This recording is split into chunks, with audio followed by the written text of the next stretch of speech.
From sports to culture, mental health to economics, politics, relationships, and life issues. Sit down and catch up with Aaron 868 and Ricardo Mitchell as we have casual conversations on serious topics. Welcome to the living room. Welcome to the living room. Welcome to the living room. Welcome to the living room.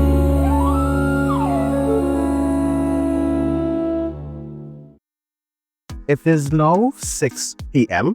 here in Trinidad and Tobago. I don't know what time it is where you are, but I'm glad to know you're locked onto the True Nation station, WACK 90.1 FM, where we are Culture crazy. First and foremost, let's kick this off as we always do.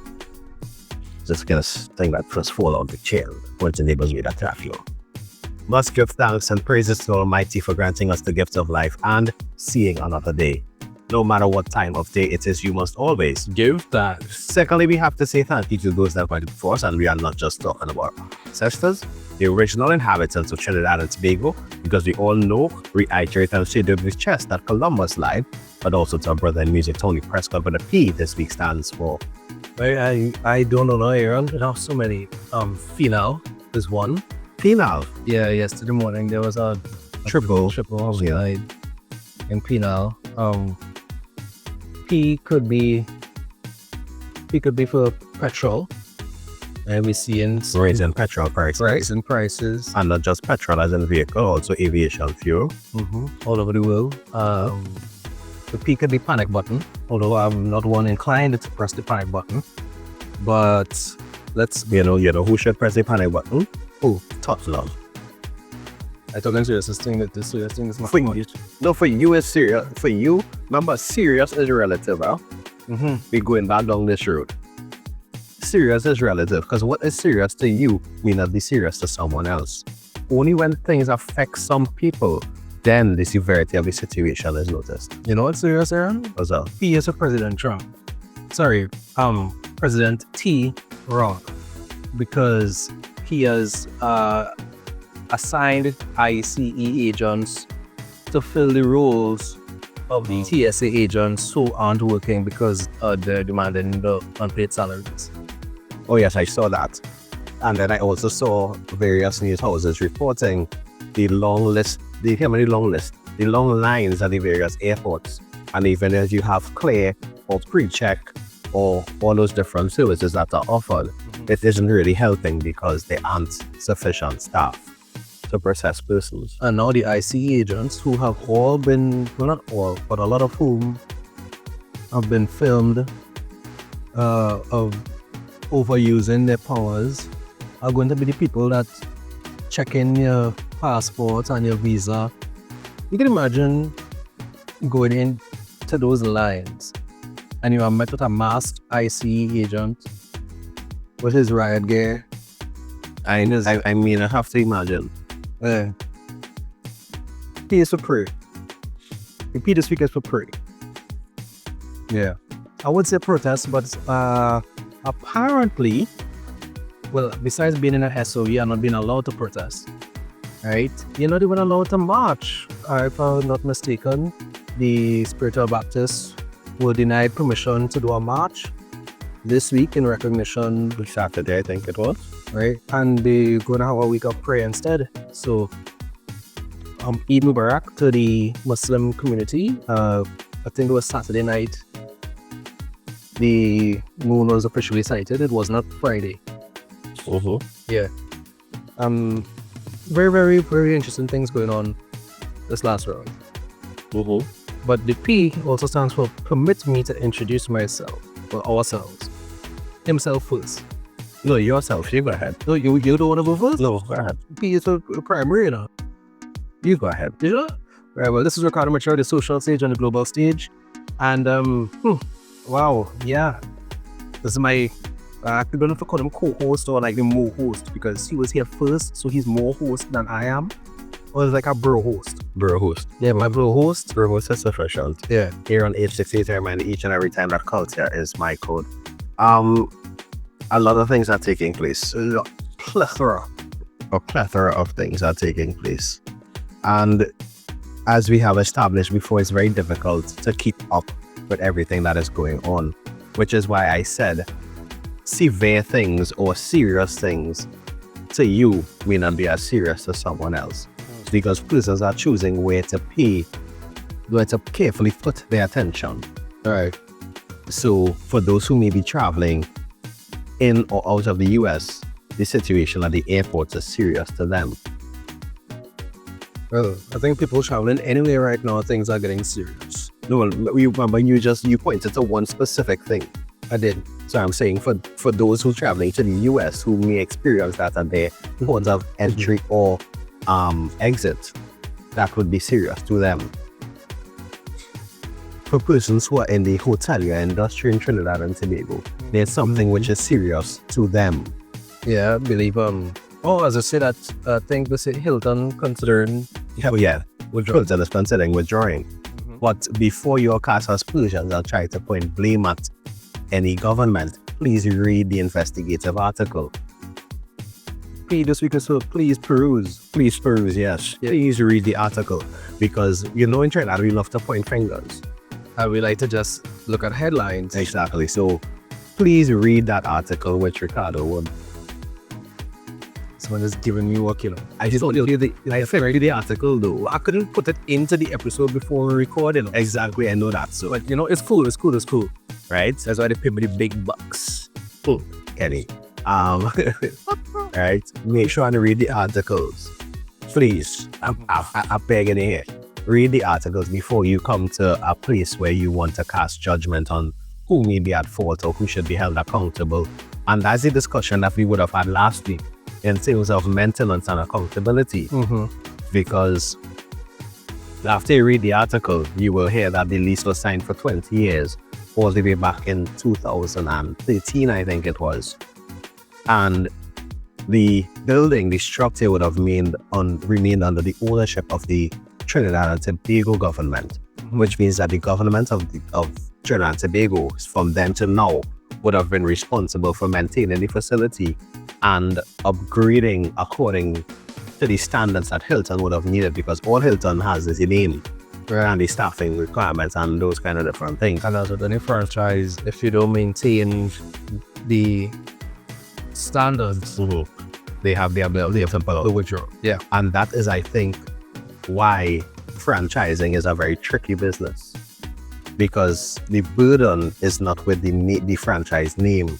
The burden is with whoever owns the property.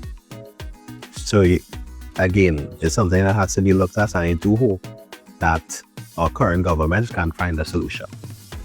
And for those who are not sure how this works, let's say that Aaron Williams, right, having inherited the program from Marshall when it was the ladies' room, right? Now, if we were to maintain the standard of the ladies' room, we would have had to do things to continue representing the brand as it stood at that time. Which means 2 men in the ladies' room probably would have been a little off brand. A little? A smidgen. Remember, this was all before pronouns and things became such a big deal. Alright, so maybe you might have changed it to the room. Yeah. Our room. Their room. And we modified the branding to match the product in this case. So now we have the living room. Were we to take the living room and start recording in a park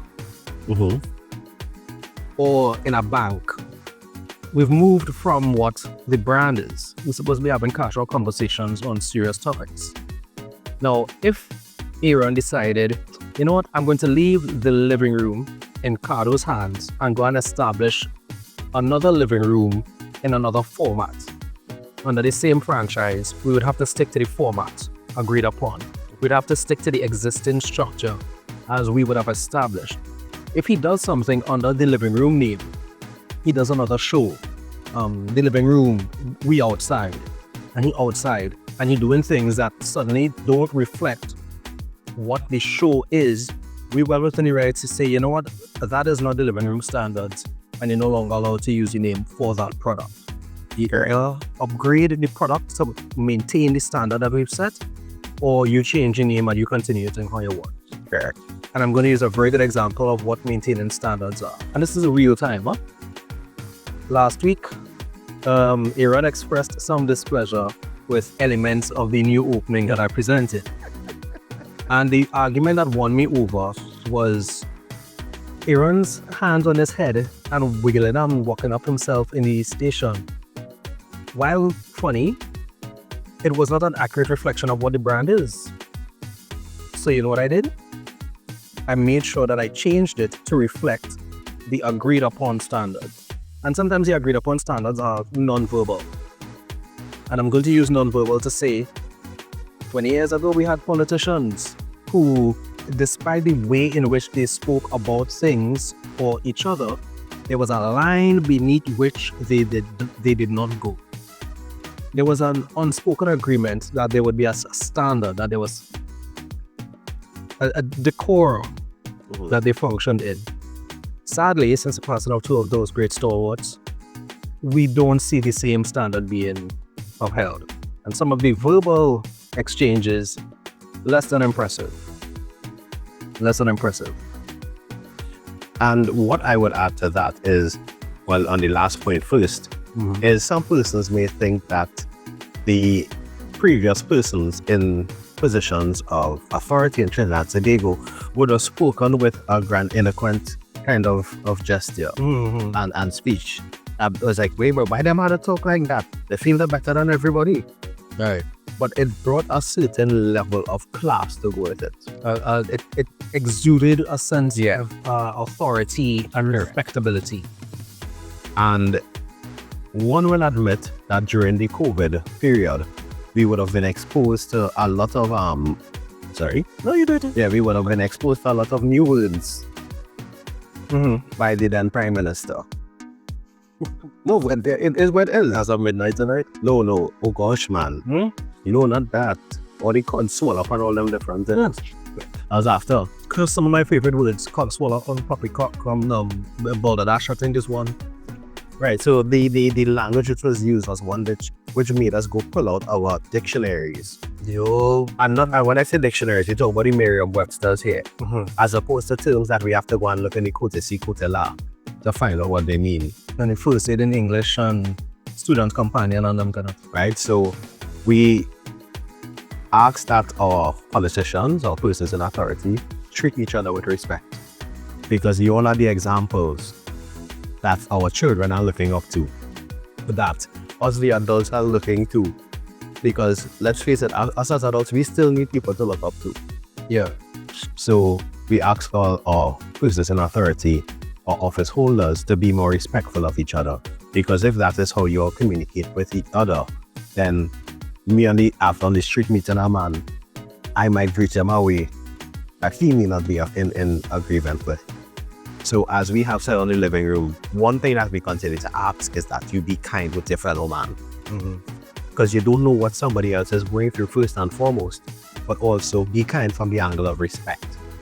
Even if you don't agree with someone, you don't have to disrespect them. That is a fact. Right? And to go back to what Cardo said in real time now in terms of standards, yes, last week, the living room's intro was one which I was not fully in agreement with. However, I for one understood that you can't hide from technology. And he who does not embrace technology denies themselves opportunity. That is a fact as well. Very factual. So as much as I didn't agree with it, I understood that there had to be an improvement in what was presented at the start of the program. And as much as there was disagreement in how it was put forward and everything, there was no disrespect between the communication surrounding that disagreement. Yeah. Cardo and I would have trashed it out. A few doubles were grounded. And when I say grounded, in the stomach. Aaron won though. She won for once. Right? And that's the thing, we always have to look at the fact that regardless of what disagreement, quarrel, argument, remain respectful. I live by a simple principle that angry thoughts angry words are calm thoughts. Unpack that for me.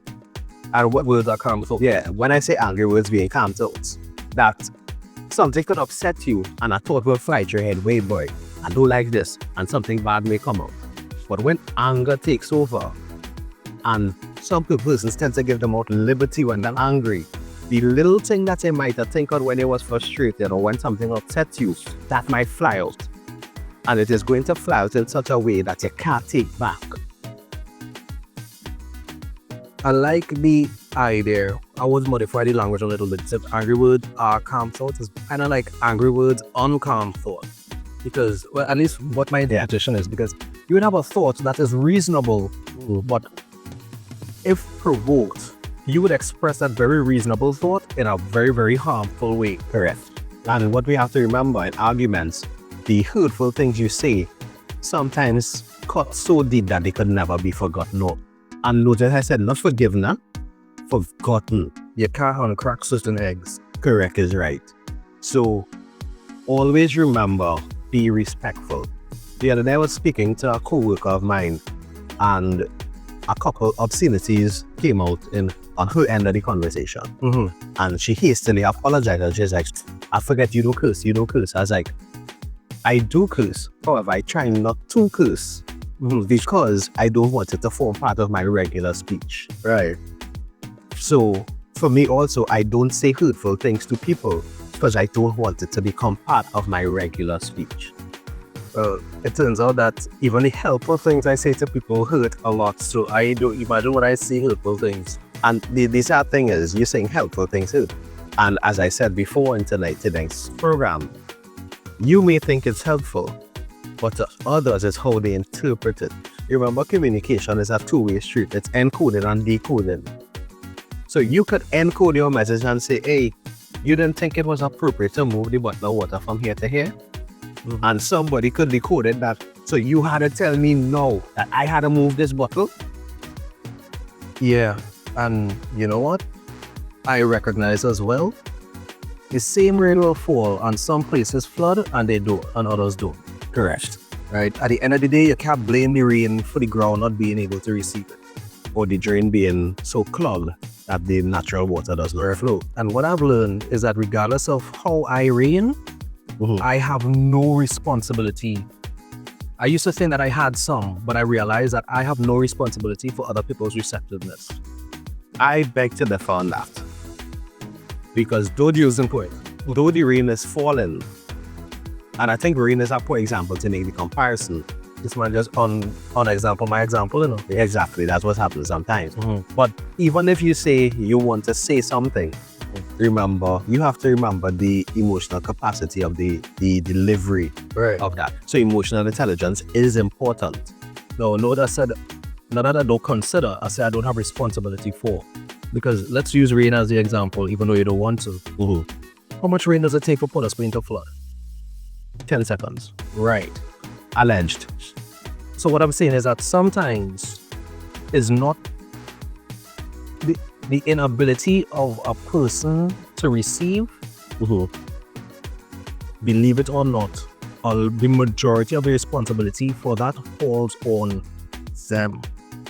Because you know what you'll get? You'll get students who have a problem with every teacher, but nobody else in the class, while others don't have that particular problem. You'll find people jumping from job to job because they don't like the way the boss talk to them. You find there's too much this, the that, or the other. You will find people who always think the problem is everybody else. And they don't realize that regardless of the environment that they are in, if they're working for $1,000 or they're working for $10,000, they never have money. The salary is not a problem. You'll find people who will tell you, hey, watch out crossing the road, boy. And then somebody be like, excuse me, sir, just be mindful, I have cars passing. And they'll be like, so am I not across the road or what? No, you don't. What I'm saying is that how you No, they really don't. So when you meet people, that no matter how you talk to them, no matter what you tell them, they always have a problem. What are you supposed to do there? You're going to end up walking around on eggshells. Nah, I understand the example, and I agree with you that you're supposed to be able to express yourself. But I always say that there has to be some level of time and place. in how you address certain issues with people. I right there with you. Mm. I right there with you, but I'm trying to establish that there are parameters. So you say in time and place, but there's a point beyond which you cannot modify for. Mm-hmm. Things have limits. So, Candy Cash, you peruse in the papers, and the majority of the content is negative content. Right. You've gotten to a point where you don't even bother with the papers. Shatters by my papers. Right. You've taken responsibility for what you could receive. Mm. We also try to affect it from the other side by producing positive content, by having meaningful discussion, by going in depth and looking at the ethics behind things. So it's not like we abandon responsibility for, but we're well aware of the limitations of the impacts that we will have. Right. So it's not like we stop trying to produce positive content because most people are looking for that action. Mm-hmm. You take a personal responsibility for something, you still try to make an impact, but you also know that there's a point beyond which your contribution has no impact. Right. And you recognize that that is beyond your responsibility. Now, and bringing it back to the feedback aspect. Mm-hmm. If, let's say, you have something to tell someone, right? Let's go with the most uncomfortable thing that could be done in a workplace here. You have to discipline. What? Showing people a rash? What? Don't you see the most uncomfortable thing you can do in the workplace? I was going to say disciplinary action, actually. Okay, all right. You approach that from very, very different angles. Yeah, you clear. Have you ever shown somebody a rash look? We agreed to not speak about it. I am thoroughly disturbed. Thoroughly disturbed. I'm not saying it was my rash. All I'm saying is that seems like one of the most uncomfortable things that could happen at work. Let's stick to disciplinary action. I just feel that's a better example. Well, I feel that's a better road to go down. Yeah, please show somebody a rash. What kind of man said that again here?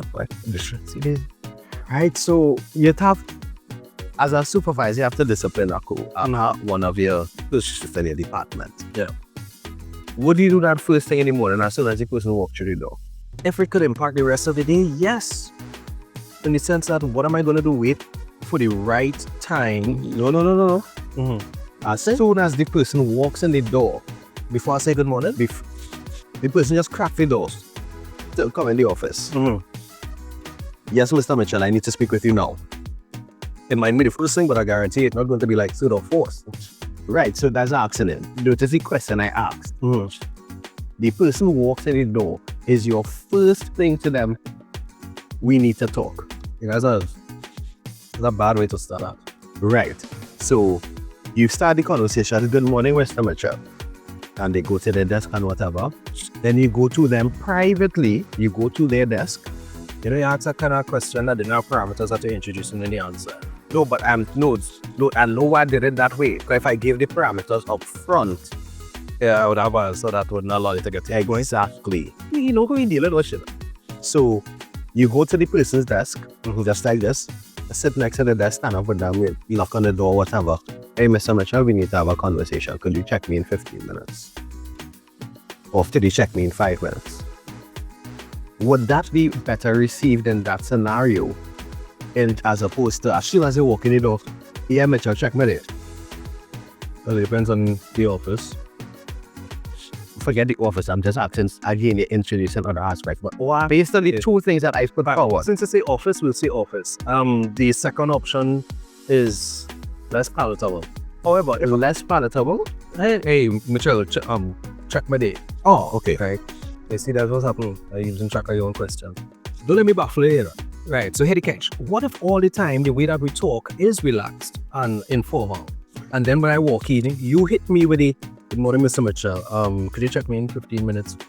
Or you have now doing the right thing in a way that contrary to the culture that we've established. That might be worse than, hey, Mitch, check me when you get a chance. Right, but now again, all of this comes down to another aspect of it. The relationship that you have with the person. Context. Context is important. Right. So I was going with the more formal context. Because we informal on work. Not really, yeah? Well, then from the time you tell me formally to check in 15 minutes, better you let me know who you are dealing with, because now I just sit down for the next 15 minutes wondering what I'm going to get in trouble. Right. Now, You get to the room with the person, the cold room where the AC burn and they alone. And that was so funny when I hear that. Right? And then they say, well, Mr. Mitchell, so happened last week. And, Mr.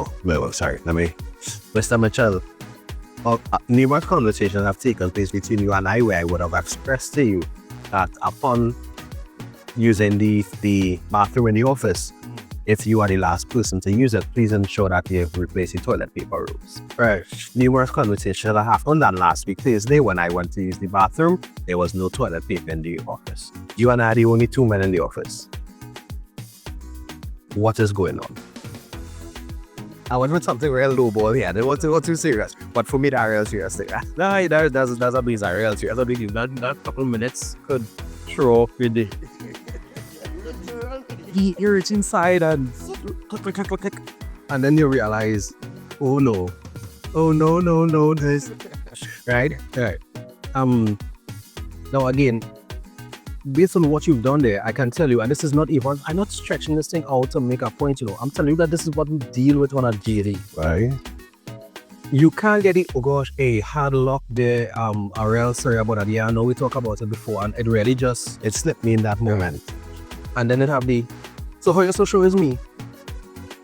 And let us be honest about it. Aren't you as likely to get the second response as you are, or maybe even more likely to get the second response than the first one? Yeah. Eric is right. Now, the thing about it is, we are introducing a real world scenario here as the things that happen, not just within the workplace, at home, in shared spaces. Yep. So it's about how you address it. It's about remembering the relationship you and the person have. You don't want to make something that, as Ricardo said, that is informal, all of a sudden make it formal, because that'll make it real uncomfortable. Real uncomfortable. So it takes a lot for sometimes what could be deemed a difficult conversation to happen, because there's a lot for the person who's delivering the message, and then on the receiving end, you now have to deal within yourself or come up within yourself. If you want to at first glance take accountability for whatever it is, or if you want to say, you know what, I go in and deflect and we go and turn this into a full-fledged argument. Right.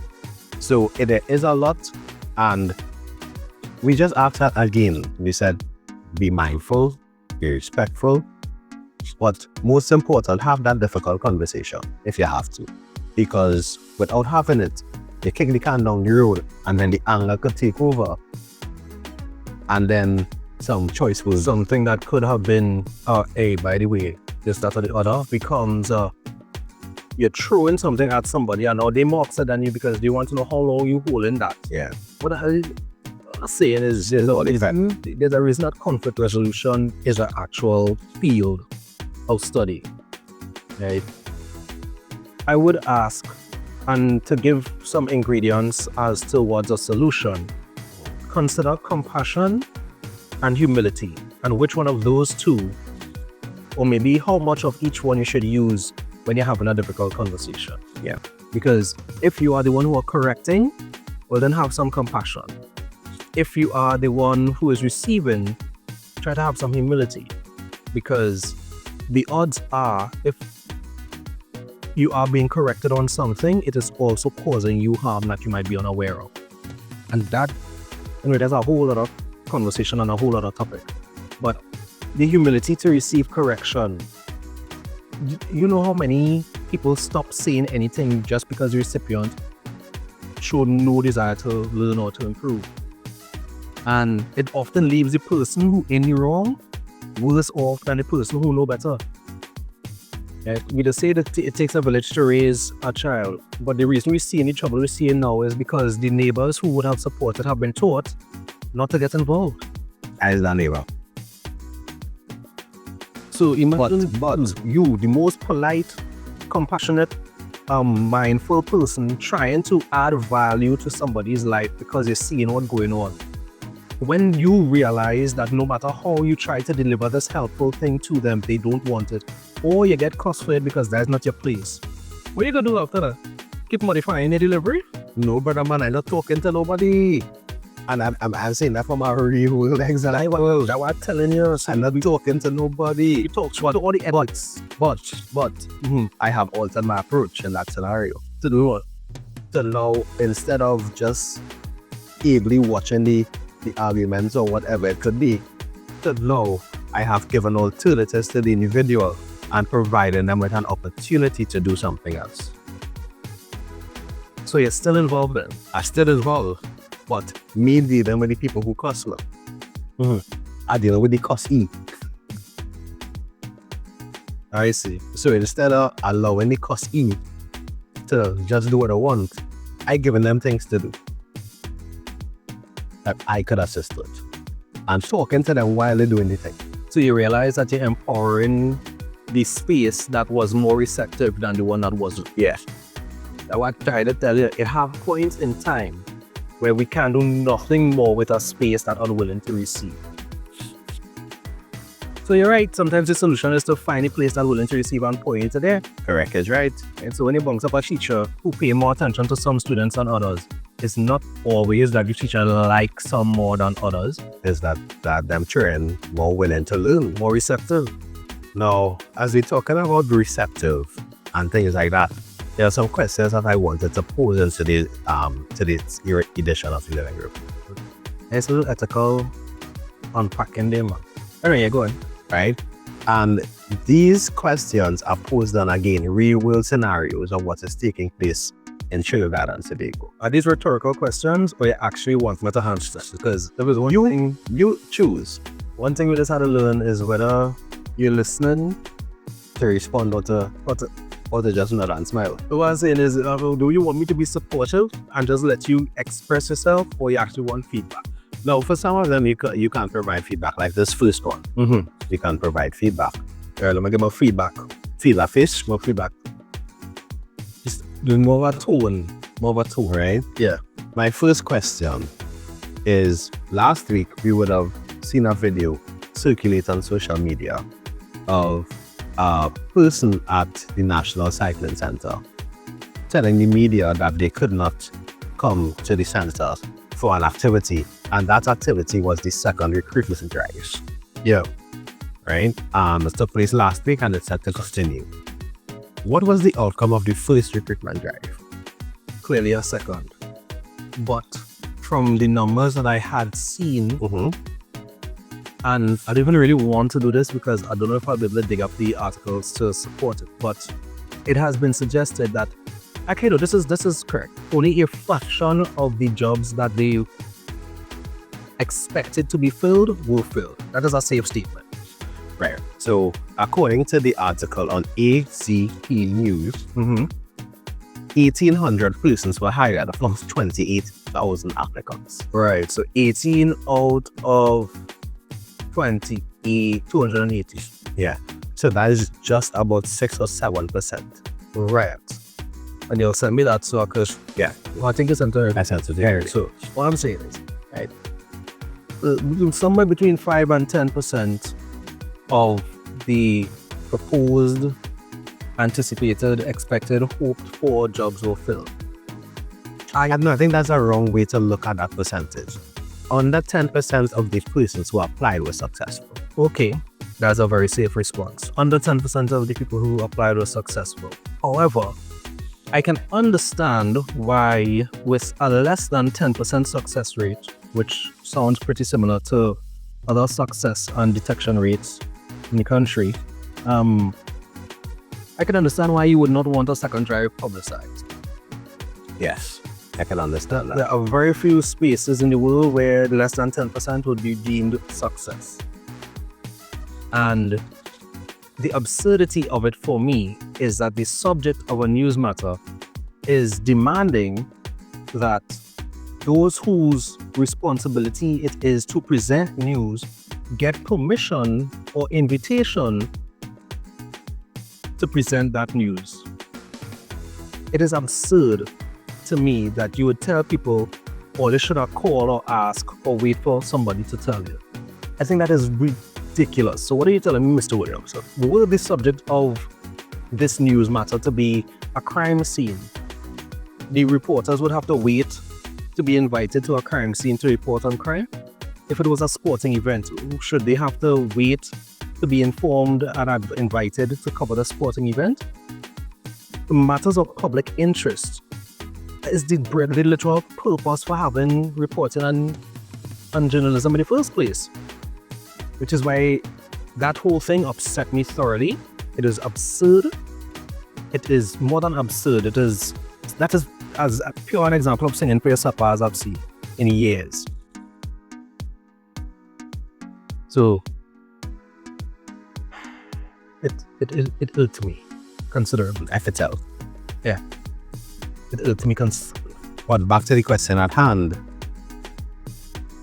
Just for clarity and to reiterate what was posted by ACP News, 1,800 persons were hired from the first and initial 28,000 applicants. The outcome was that I am irked. The outcome from the first one is that it irked Ricardo. And 1,800 people got employed. Now the question is, what was the type of employment you got? Was it a 3-week contract to clean us face? Was it 6 months in our office? Was it an OJT? Was it a 2-year contract? Is it permanent employment? So 1,800 people being selected for positions doesn't really give any bearing as to the quality of said selection. So even if we're talking about 1,800 more people working than were working before, are they? Because for all you know, some of the things that they get selected for might have been done already. The following cabinet approval, 1,801 casual workers were hired from the initial drive and have been deployed since December 2025 to assist with urgent infrastructural needs. So, urgent infrastructural needs, casual. You know what that also means? Some of them people back home already. Because short-term employment is granted at 3 months or less. Anyway, that's a whole other. So, casual, 1,800 casuals, which means very limited or no benefits whatsoever. All right, so that is question 1. So, what came out of it? Ricardo is irked. And clearly, my word, it had so many ways to handle that confrontation with a journalist than that. And anyway, Yeah, real look here. Yeah, I had, in the words of Ricardo, you are immortal. I thank God for being in a space that has structures in place to prevent me having the iron court closed. Because this is not just Ricardo's space. I have a responsibility for the living room and for the station, for the broadcast license, etc. That I have to keep checking and measuring my responses. It's not like I'm former prime minister where I could say anything about anybody and it have no consequences to me as an individual. It's not like I'm a functioning prime minister or parliamentarian and I am protected because of parliamentary privilege. I have to be mindful of how I say what I say.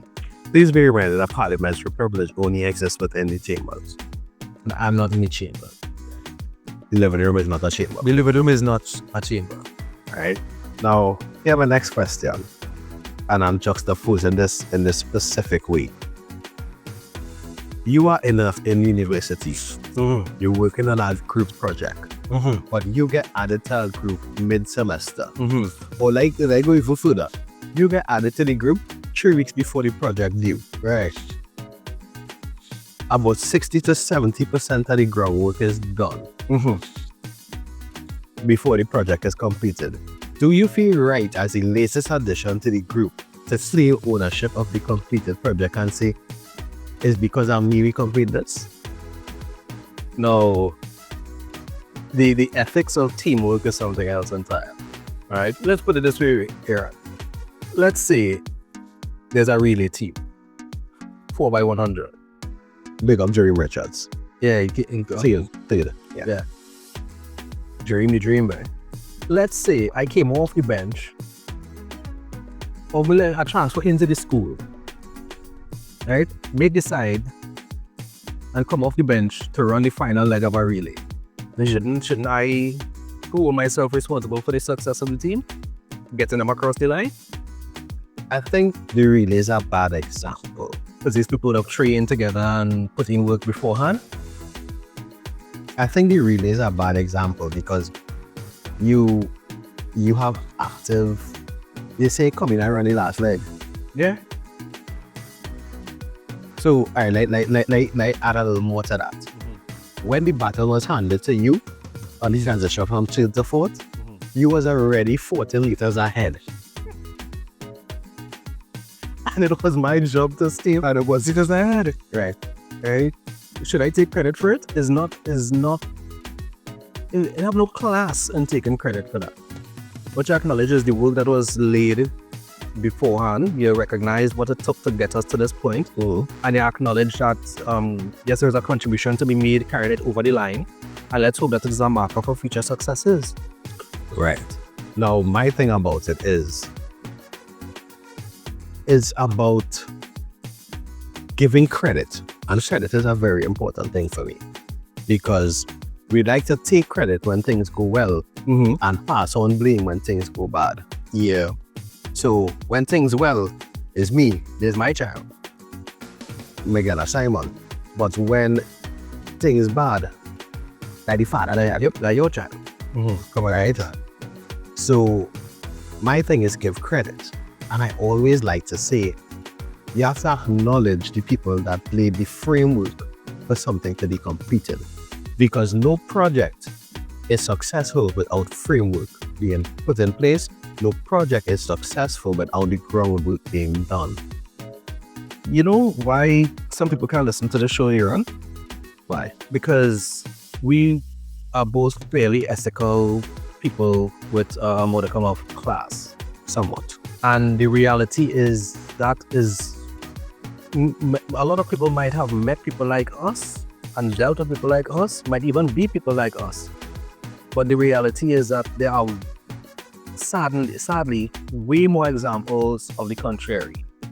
So I will be in a group project in school or at work, do little to nothing, and yet on the day when it's time to present, I'm all up in front with my laser pointer and clicking my slide. Come on. As if I know anything other than what The television read on the no, what I doing better than that, Ricardo. You talking laser point and slide? I reach in first. And I come out with a case of water to hand out to everybody. right. And I bring in a brand new shirt and tie too. Because you know why? I had to make sure and look the part too.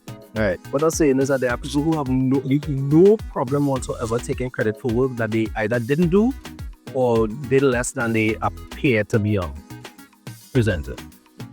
And the funny thing about it is, I remember some years ago, that'd be way better, that'd be pre-COVID or COVID. Was that BC or AC? Can't remember.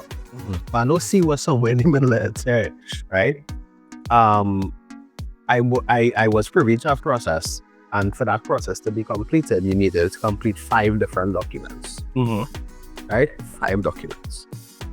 After my looking at the process, I realized, wait now, a lot of the things is repeat information in each of the documents. Let's see if we can combine all 5 into 2 or even better 1. And I took some time, I looked at it, and the process was combined from 5 different documents into 1. So you streamline our process. You remove red tape and layers of bureaucracy. No, had no layers of bureaucracy and no red tape here. 5 documents. No. No, this is not bureaucracy and them kind of things. This is just simply data entry. 5 different documents which... Go ahead. Yeah, I would call that bureaucracy and red tape. I will call it inefficiency. Exactly. I'd see something different again. And it was streamlined into 1. And persons who wasn't involved in the process tried to take credit for it. And I watched them like, you know what? If you want to take credit first, show me how to do it. And they couldn't. Right. So my thing about it is, personally for me, and that's why I say credit is important, I don't care for plaudits, but never try to take my work and make it your own. Because if you want to take my work and make it your own, no problem. Show people how to use it. When a problem arises, fix. You're the one to fix it because you know. Exactly. Right. And my thing is, if situations are handled differently, so actually, I'm using this as the example, they come and say, hey, fantastic work on that. Show me how to use it. I would be more receptive to that. Or show me how you got to this point. I'd be receptive of that. And then it's not just my thing because I am not the person using it. I am not the person benefiting. Right. But if you approach me and make me feel, hey, you're completely working out, show me how this is done, and let's roll this out. Then now I still feel a part of it. I feel a part of the project because it's not me alone benefiting or you alone benefiting. Everybody benefiting. And when everybody benefits from a better process, a more streamlined process, efficiency comes back into the window or come through the front door or in the kitchen or wherever it is. You know, you just taught me everything I need to know about communicating with you going forward. How? You see, people respond to different things. Right? And one of the arts of communication is recognizing, and teaching as well, is recognizing what people respond to. Right. Now, I challenge people generally. That's sickening, but yeah. Right? Now, it's sickening. But on the scale of helpfulness, 1 being not at all helpful and 10 being extremely helpful, I'm pretty certain it scores more than 5. Right? Wait, do that? Wait, do that? Stretching. Yeah. Now, just adding those things up, so that's probably 12 or 13 by now. You're welcome. Don't put words in my mouth. You didn't say anything. Exactly. That makes it worse. I didn't say anything. I didn't say it on my behalf. There's no your mouth. It's my mouth. I say it. You're out here waving to the camera, telling people how excited you are to be working with me. I hear the catch. Anytime what I'm doing for you is not helpful, I stop. I will stop. My silence is way louder than my volume. What I've learned is that when I stop telling people things, they start coming. But what you show me is that you appreciate being included in a decision-making process and its execution. The inclusion for you is a mark of respect. Somebody taking your work and saying, hey, look at this fantastic work, might upset you until they say, thanks to the team. If they present the work as if it is theirs, you would be like, where's that one? If they acknowledge the teamwork, if they acknowledge the group effort, if they acknowledge the collaboration, if they get permission to do so, right? Once you recognize that do you recognize that your trigger is the injustice of credit being removed? The injustice of ownership? Right. Because of the nature of what it is, I want to say more, but I can't say more. I get it. Right? But what I will say is not, as I said before, claiming someone else's work and this is something that happens a lot in workplaces, right? And we all have to be mindful of these things. Claiming ownership of someone else's work or seeing someone go through a process, explain an issue to you, and then you take the issue and make that issue your own. People may think that's a joke, but that's a very serious thing about this. Someone pointing out this is the solution to something, and you just taking that solution and running with it. Those are the things, the injustices that would affect me. Right. I'm not saying that you need to acknowledge me specifically, but acknowledge that it was not yours. Right.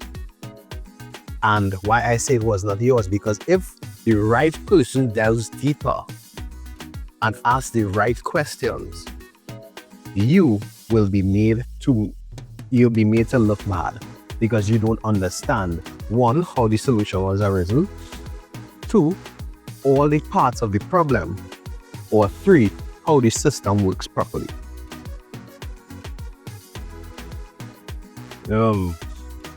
Other people injustice would have been triggered by the person doing that, ain't bother them at all. But the way that they talk to somebody might have been a trigger because they sense the condescension in a tone would have been the issue that they have. There are no problems with people taking the work and doing it. That don't change the pay at the end of the day, whatever. But the way that you talk,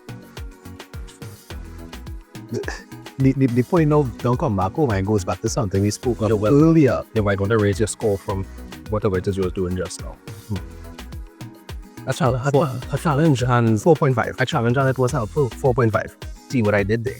Anywho, it's still under 5, so that's below our passing mark. Out of 5. No. It was out of 10 before. This is we talking real life, bro. If you give me 4 and 5, I am changing my scoring from out of 10 to out of 5. So now I've gone from failing to excelling. Alright. This is the real world, folks. It's called moving the goalposts. And that is work learn all the time. Alright? If 70% of people showing up for something and the pass mark was 75, they'll change the pass mark to 50. So that's instead of failing, they're actually overachieving. The bell curve and balance. Anyway, we spoke about it earlier in terms of discipline, right? But let's change the paradigm now and bring it to a place of acknowledging your team. Right. If first thing you walk in the door, you are greeted with, hey, I saw that project you worked on. It was received. I appreciate the work you do.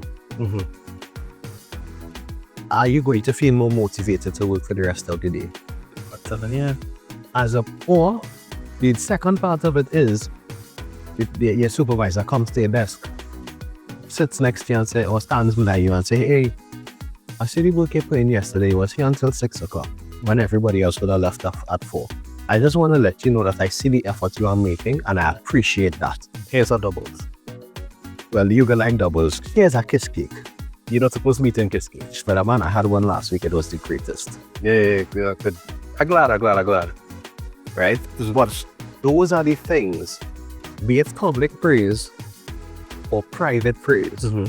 Those are the motivating factors which could keep your workforce intrigued, make them feel compelled to make more efforts. Because if the criticism is loud, the praise needs to be just as loud. Yeah. That's an issue that I have. And I know we are getting close to the end of the program tonight. Perilously close. I just want to add that the days of a salary being motivation enough for your workforce are long gone. And when I tell you so far gone, it's far gone like my hairline. Well, have no comments back. If you don't make fun of yourself, who else gonna? If you make fun of you, when other people make fun of you, it won't hurt you as much. So that's what people just say until somebody really make fun of them. But right, those days are far gone. Man say like Kenny getting encores, yes? Not coming back. Go on. I'm not taking messing and it's just see. You just threw up a whole inspirational thing that's coming with there. Nah, look there. This is me actively listening. Sorry. Wait, boy. Kenny, I sorry. I didn't even say it and I sorry. The man has a lovely voice. I'll give him that. For newspapers. I just say that if I had that range, way back. Anyway, anywho, right? The days of salary being what you offer to employees and thinking that is all that's needed to keep them at the job are long gone. Employers, you need to relook your compensation package and look at the non-monetary benefits that you offer to employees. Because if you only look at the money part of it, that may be great. But you see things like job security,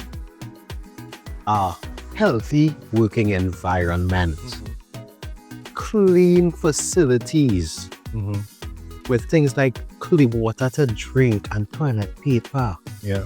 Them things important. I remember when there were spaces that I worked and I would walk with my own toilet papers just because you ain't sure what you're gonna meet that day. Right? Anyway. The non-monetary benefits, access to mental health care. Maybe even just feeling included, because there are people that they don't feel heard in the workspace. They'll have good ideas and, just like dismissive. I see persons online always posting about, we don't want pizza party, we want the pizza and we salary. That may be important, but creating a healthy working environment, both physically, mentally, and financially, is very important. With that being said, I end today by reminding you that culture is my code, and I tell you that love is the currency, so spend some today. Let somebody know you love them, guys. So this is Ricardo Mitchell, the social stage on the global stage. Thank you for joining us in the living room. Now, yeah, tonight was one of those, we had some intellectual and psychological discourse, some philosophical back and forth. And I want to leave you with one thing. A disagreement doesn't have to be a conflict. Correct.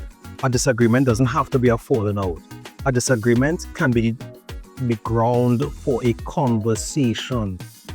Having two different points of view does not necessarily mean that it is a conflict. A conflict can arise from two different points of views if your mindset is one or the other. However, having differences makes us beautiful. Having differences gives space for things to grow and to become something else. We have to get past the idea that disagreement equals conflict. And remember, I wasn't going to come back in and say anything, but remember, though you may disagree on something, it's how you encode and ultimately how the message of the disagreement is decoded. Yeah. And there's nothing wrong with, if you encode it and the person doesn't understand, recode it. Mm-hmm. And if you had to recode it again, just for them to understand again, do it all over. And here we're going on. If you decode it and they don't understand, repeat the message that the person tried to tell you and let them say if that is what they said. Yeah, that's a valuable point. Alright, that being said, That's a very valuable point. it is a valuable point. I was a striker back in my day when I used to play football. I was a striker, you know. That from the records. What is this? I will tell you guys, we have a couple long weekends behind and ahead of us. Yes. Right? Whatever you're doing, be good and stay safe. Right? Remember, guys, we all glasses opaque. We don't know how much time remains. I'm going to be holding down the fort on Friday in the Friday Night Line. Mr. Williams is going to be back and forth. Yeah, in the living room. We will see what the Wi-Fi looks like. Yeah, literally the Wi-Fi. You know, literally Wi-Fi. Yeah. Right? Because when I went to England last night, the Wi-Fi was punchy bright. Oh my God. Well, you only had the island here, and I was sitting In here, and I was in the lobby. In the lobby to but But I've also spoken to Josh about filling in, so yeah, just let me know early enough in regard to suit. But guys, a lot is going on. Be mindful of protecting your peace. Protect your peace.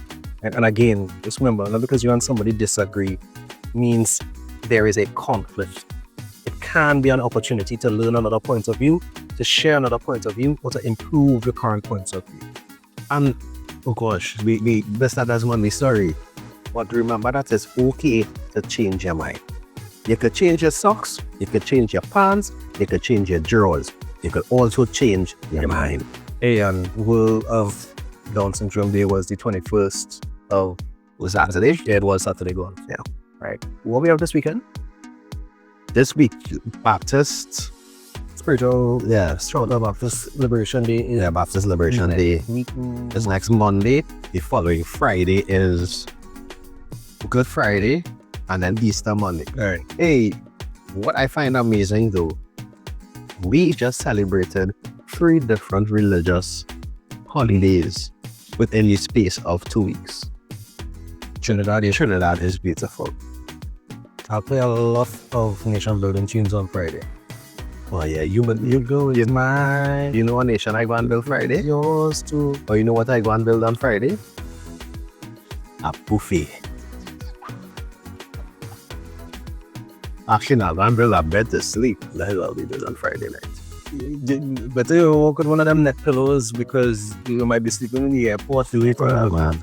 Nah, I think it's when they're coming back that will be the problem. That in the name of Jesus.